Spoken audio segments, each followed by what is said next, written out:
Assalamualaikum warahmatullahi wabarakatuh. Saudara dan saudari para penyimak Al-Hikam Ibnu Athaillah Syarah Asy-Syarqawi dimanapun saudara dan saudari berada, alhamdulillah pada kesempatan kali ini kita akan melanjutkan hikmah ke 54 yang lagi-lagi juga menjadi bahan kita sama-sama melakukan introspeksi, karena menurut saya begitu ya, kadang-kadang tanpa kita sadari kita sering atau acap kali terjangkit penyakit bangga dengan amal gitu ya. Nah, oleh karena itu di sini menjadi sangat penting untuk hikmah ke-54. Bismillahirrahmanirrahim. La amala arja lil qabuli min amalin yaghibu anka syuhuduhu wa yahtaqiru indaka wujuduhu. La amala, tidak ada satu amal perbuatan arja yang lebih diharapkan lil qabuli, bagi diterima ya. Jadi tidak ada amal perbuatan yang paling mungkin atau paling dekat dan paling diharapkan bisa diterima oleh Allah, maksudnya ai li qabulillahi lahu. Jadi maring nampane Gusti Allah lahu maring amal. Min amalin, dari sebuah amal perbuatan, saking amal perbuatan yaghibu kang samar angka saking sira apa suhuduhu oleh nyekseni ing amal. Pengertiannya bagaimana ya? Tidak ada amal perbuatan yang diharapkan atau sangat diharapkan bisa diterima oleh Allah kecuali amal yang kamu itu nyaris tidak melihatnya gitu ya. Tentu ini sebuah bahasa yang ilustratif gitu. Bagaimana mungkin kita orang yang melakukan amal perbuatan tapi kemudian kita tidak menyaksikan gitu ya.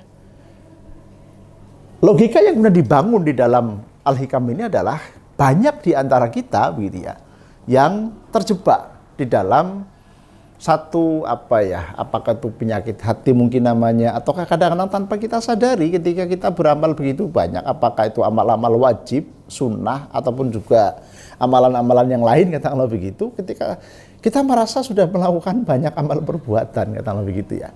Nah, itu berarti ketika kita merasa bahwa kita banyak melakukan amal perbuatan, disitulah nilai lemahnya, begitu ya. Karena yang dimaui dengan hikmah ke-54 ini justru amal yang sangat mungkin ya, yang bisa diharapkan diterima oleh Allah adalah yang pertama, yang kita ini cuek. Kita seolah-olah tidak melihatnya. Kita baru saja melakukan amal perbuatan baik misalnya, tapi kita nggak melihat, kata kita, atau kita tidak merasa. Itu yang dikehendaki, gitu ya. Jadi bi antasyuta allazi waffaqaka lahu huwallahu ta'ala. Jadi yang dimaksud di sini penjelasannya adalah kita bisa beramal itu karena Allah memberikan taufik kepada kita. Allah memberikan kemampuan kita melakukan amal perbuatan. Jadi bukan karena kita mampu melakukannya sendiri. Apalagi sampai kemudian tadi kita menurut saya kita terjangkiti rasa bahwa kita ini justru banyak sekali bisa melakukan amal perbuatan baik begitu ya. Jadi betul-betul di situ pengertian ya, yahibu angka suhudu, di sini penekanannya adalah ketika kita mampu berbuat baik, ya kita beramal ya. Kemampuan kita untuk beramal itu karena pertolongan Allah, karena faktor Allah begitu ya, yang menggerakkan kita, yang membuat kita mampu untuk berbuat baik. Walau lahu ma sadar angka dzalikal amal. Tanpa ada peran Allah ya. Walau lahu lan menawa-nawa tanpa Allah ya, ma saudara ora bakal metu mingka saking sira apa dzalikal amalu mengkono amal. Jadi sama ketika tanpa ada peran dan taufik ya, dan pertolongan Allah, justru sama sekali tidak akan mungkin kita mampu melakukan amal perbuatan. Saudara sekalian yang saya hormati, di dalam hikmah-hikmah sebelumnya kita sudah diingatkan oleh Ibnu Athaillah. Saya ingat saya di hikmah ke-10 ya, ada al-a'malu suwarun qaimatun wa arwahuha wujudu sirril ikhlasi fiha. Amal perbuatan sejatinya hanyalah casing ya, hanyalah wadah begitu ya. Sementara wa arwahuha, ruh dari amal perbuatan adalah wujudu sirril ikhlasi fiha, adanya keikhlasan yang total di dalam aktivitas amal tersebut.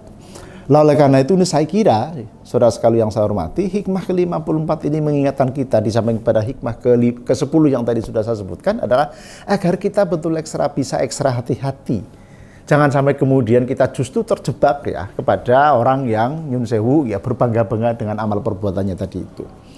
Yang pertama ini, jadi sebisa mungkin ya kita tuh samar, seolah-olah tidak melihat gitu ya, bahkan tidak merasa kalau kita sudah habis berbuat kebaikan gitu ya.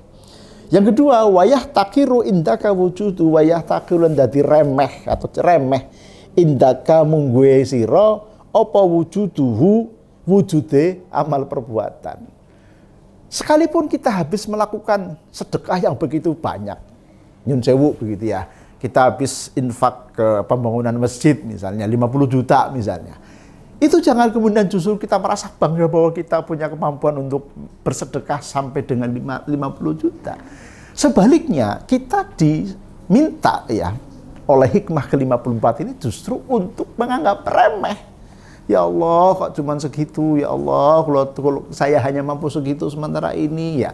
Ada semacam sebuah penyesalan dan memohon pertolongan kepada Allah seolah-olah yang kita lakukan atau amal perbuatan yang kita lakukan itu means nothing, seolah-olah tidak ada artinya.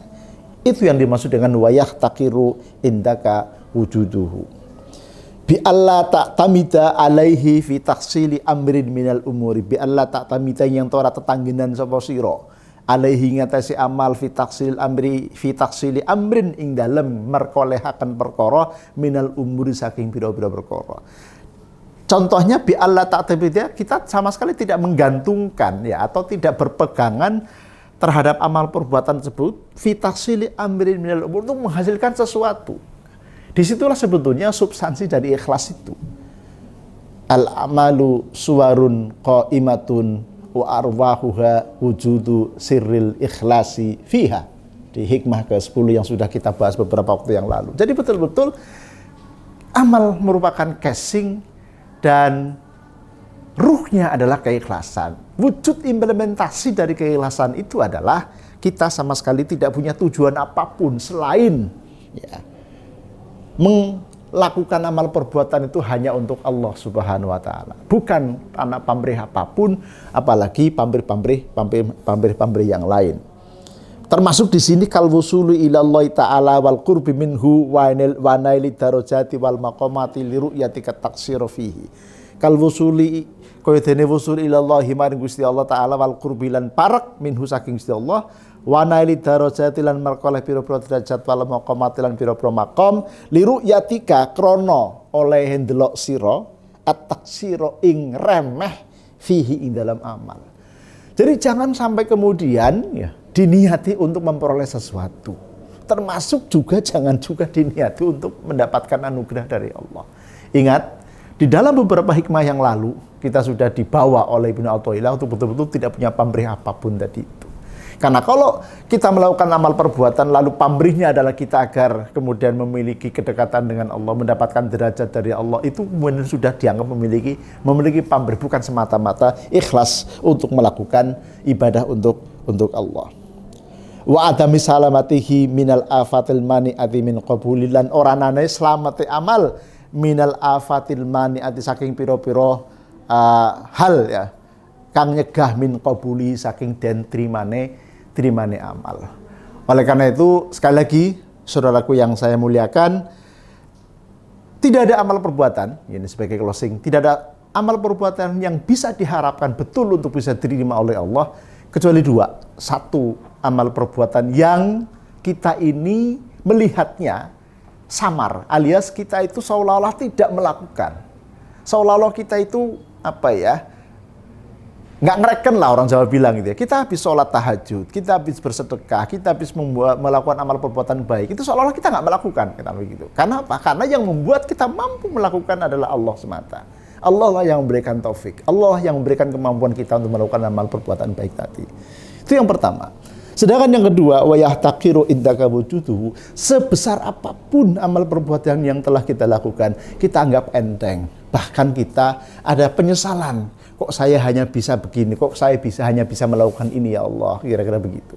Jadi dengan adanya dua ya, sikap yang kita lakukan, pertama kita AB terhadap apa yang sudah kebaikan yang sudah kita lakukan, dan yang kedua kita tadi menganggap enteng ya amal perbuatan sebesar apapun yang sudah kita lakukan. Mudah-mudahan itu menjadi piranti kita mendapatkan keikhlasan yang sejati, karena keikhlasan itulah yang kemudian akan menuntun kita kepada Allah Subhanahu wa Ta'ala. Mudah-mudahan ada manfaatnya. Kurang lebihnya mohon maaf. Assalamualaikum warahmatullahi wabarakatuh.